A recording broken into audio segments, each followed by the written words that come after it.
Emergency 1975 मसीहा जून मास 26 तारिख दिन ए देश रे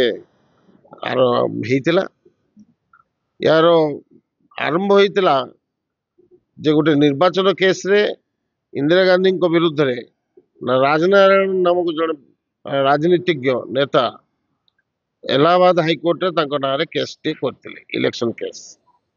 से इलेक्शन केस रो रिजल्ट 1975 मसीहा जून मास प्राय 12 तारिख कि 18 तारिख एमती प्रकाशित होता।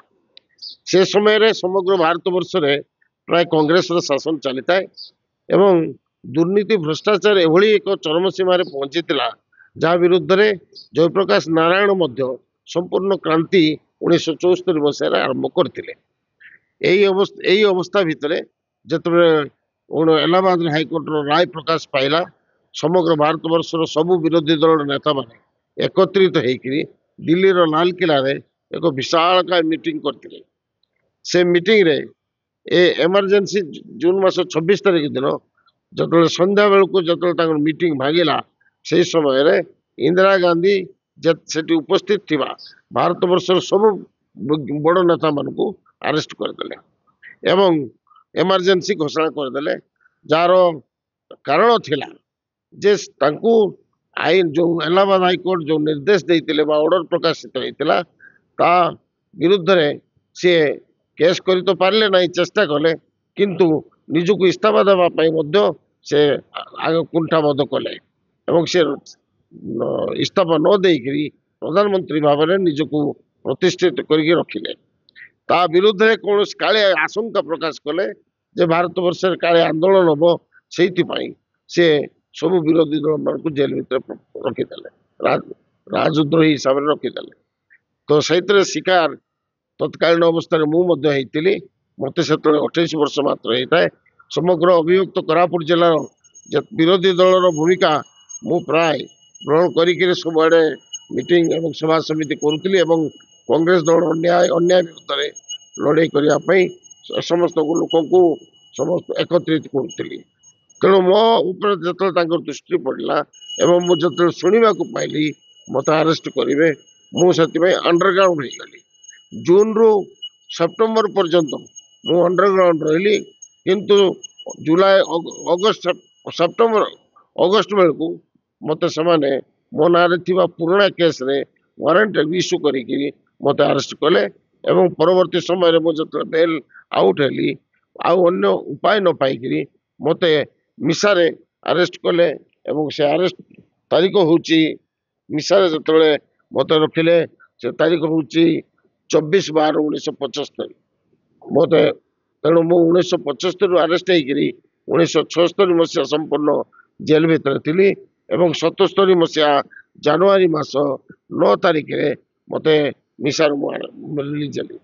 तो से समय उड़ीसार सरकार नंदिनी देवी सरकार थाए।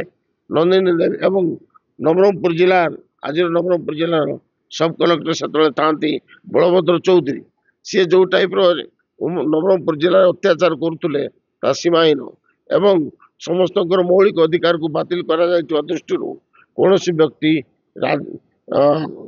2 जन रु 4 जन लोक किए सभा समिति कर वंचित होते। तेणु एभली एक अवस्था ये देशर होता जो कि माने लोकंर आज मौलिक अधिकार जोटा बोली डिमांड करुचु तत्कालीन अवस्था मौलिक अधिकार कहीं किसी नाला एपरिक कौन खबर कागजर अधिकार नाला समस्त को मतलब स्क्रूटिनी करा चिठी पत्र स्क्रूटिनी करा। तेणु ये भली एक देशटा को श्मशान शांति विराजमान कला भली इंदिरा गांधी तत्कालीन अवस्था देशटा को ध्वंस करने को चेष्टा करते। समस्त मौलिक अधिकार को बातिल करा दृष्टि कौन व्यक्ति 2 जन रु 4 जन लोक किए सभा समिति कर वंचित होते। तेणु एभली एक अवस्था ये देशर होता जो कि माने लोकंर आज मौलिक अधिकार जोटा बोली डिमांड करुचु तत्कालीन अवस्था मौलिक अधिकार कहीं किसी नाला एपरिक कौन खबर कागजर अधिकार नाला समस्त को मतलब स्क्रूटिनी करा चिठी पत्र स्क्रूटिनी करा। तेणु ये भली एक देशटा को श्मशान शांति ବିରାଜମାନ କଲା ଭଳି ଇନ୍ଦିରା ଗାନ୍ଧୀ ତତ୍କାଳୀନ ଅବସ୍ଥାରେ ଦେଶଟାକୁ ଧ୍ୱଂସ କରିବାକୁ ଚେଷ୍ଟା କରିଥିଲେ ଏବଂ ସମ୍ବିଧାନକୁ ପୁରା ଟୋଟାଲି ଧ୍ୱଂସ ବିଧ୍ୱସ୍ତ କରିଦେଇଥିଲେ। ସେଥିପାଇଁ ତା ବିରୁଦ୍ଧରେ ଅନ୍ତତଃ ଆଗାମୀ ଦିନରେ କିଛି ସେଭଳି ଅବସ୍ଥା ନ ଆସୁ ସମସ୍ତେ ଚେଷ୍ଟା କରିବା ଦରକାର। କିନ୍ତୁ ଆଜି ମତେ ସେ ବାବଦରେ 20,000 ଟଙ୍କାର ଏକ ପେନସନ ଦେବାର ବ୍ୟବସ୍ଥା ଭାରତୀୟ ଜନତା ପାର୍ଟିର ସରକାର, ଓଡ଼ିଶାରେ ମୋହନ ବାବୁଙ୍କର ସରକାର ଯୋଉ ପ୍ରଦାନ କରିବା ପାଇଁ ନିଷ୍ପତ୍ତି ନେଇଛନ୍ତି, ମୁଁ ତାଙ୍କୁ କୃତଜ୍ଞତା ଜ୍ଞାପନ କରୁଛି।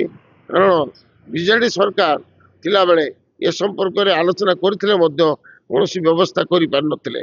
ଯୋଉମାନେ ସତ୍ୟାଗ୍ରହ ଆନ୍ଦୋଳନ କରିକିରି ଏ ଦେଶ ପାଇଁ ଲଢ଼େଇ କରିଥିଲେ, ଏ ଦେଶର ସମ୍ବିଧାନକୁ ବଞ୍ଚେଇବା ପାଇଁ ଲଢ଼େଇ କରିଥିଲେ, ତାଙ୍କ ପାଇଁ କୌଣସି କାର୍ଯ୍ୟକ୍ରମ ସେ ନେଇନଥିଲେ। କିନ୍ତୁ ମୋହନ ବାବୁ ଏ କାର୍ଯ୍ୟକ୍ରମ କରିଥିବାରୁ ତାଙ୍କୁ ନିଶ୍ଚିତ ଭାବରେ କୃତଜ୍ଞତା ଜ୍ଞାପନ କରିବା ସହିତ ଧନ୍ୟବାଦ ଦେବି। ଧନ୍ୟବାଦ, ଥ୍ୟାଙ୍କ ୟୁ।